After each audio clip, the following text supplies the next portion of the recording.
Bueno, trabajar con museos occidentales y en concreto con un museo como el Ludwig es una experiencia compleja, ya que por un lado poder acceder a medios y a recursos para poder desarrollar tu trabajo es algo, digamos, no cotidiano para muchos artistas del sur global, pero por otro lado también creo que es importante tener en cuenta que actualmente dentro de lo que viene a ser las industrias culturales del arte contemporáneo se está dando un segundo saqueo o una continuación del saqueo colonial cultural que se ha dado en el contexto del sur global, ¿no? Viendo cómo muchos de los artistas de los sures que quisieran desarrollar su trabajo en sus territorios, en sus países, no lo pueden hacer porque no hay recursos económicos para hacerlos ahí, para que su propia gente vea su propio trabajo, ¿no? Por otro lado vemos como, por ejemplo, muchas de las colecciones de los países europeos, ¿no? De los grandes museos europeos, están adquiriendo obra, archivos de los artistas del sur global y otra vez, digamos, llevándose, ¿no? La producción cultural, el hacer cultural de los artistas del sur hacia esos museos, que muchas veces para muchos artistas es la única posibilidad de poder sostener sus vidas a través de trabajar con ese tipo de museos, ¿no? Entonces, por lo cual creo que es bien necesario e importante también abrir la conversación a la complejidad de lo que supone trabajar con este tipo de museos y de cómo hay una maquinaria con las industrias culturales del arte contemporáneo de una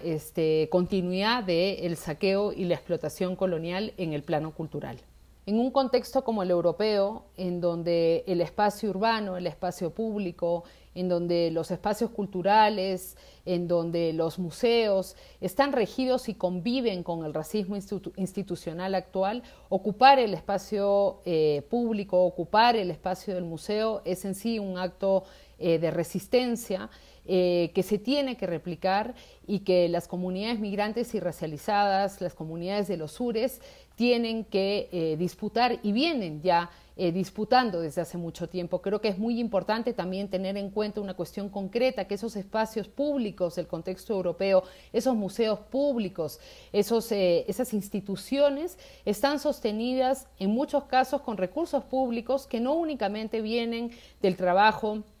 de la clase trabajadora blanca europea, sino que también vienen del trabajo y de la explotación contra la clase trabajadora migrante, que también tiene absoluto derecho a adueñarse de esos lugares, ¿no? Y que también es importante tener en cuenta que muchos de esos espacios culturales, muchos de esas urbes, muchos de esos espacios públicos han sido construidos con la explotación del sur global y con la explotación de la mano de obra de los sures. Por ende, ocuparlo no solamente tiene que ser, como decía, un acto de resistencia, sino también un acto de reivindicación, de recuperar lo que es del sur global. Bueno, el trabajo artístico que realizo y la práctica que vengo desarrollando desde hace unos años pretende dar continuidad y ubicarse junto con una gran cantidad de artistas que entienden las prácticas creativas como una herramienta para contribuir a procesos de cambio, como una herramienta política, ¿no? Como una herramienta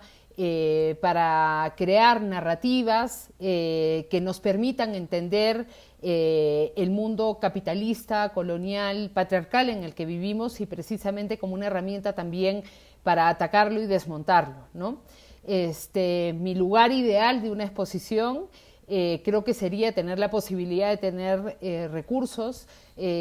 para desarrollar trabajo cultural en el contexto en donde vivo, en Cusco, en Urubamba, con la gente que vive en este territorio, en este contexto, y no continuar haciendo arte una y otra vez para el contexto europeo, porque ahí es donde, gracias al orden colonial capitalista, se han acaparado todos los recursos a los que los artistas tratamos de acceder para poder desarrollar nuestro trabajo. Bueno, para mí es muy importante utilizar el arte como una herramienta de comunicación. Yo soy muy clara y pedagógica en mi proceso de trabajo. Continuamente intento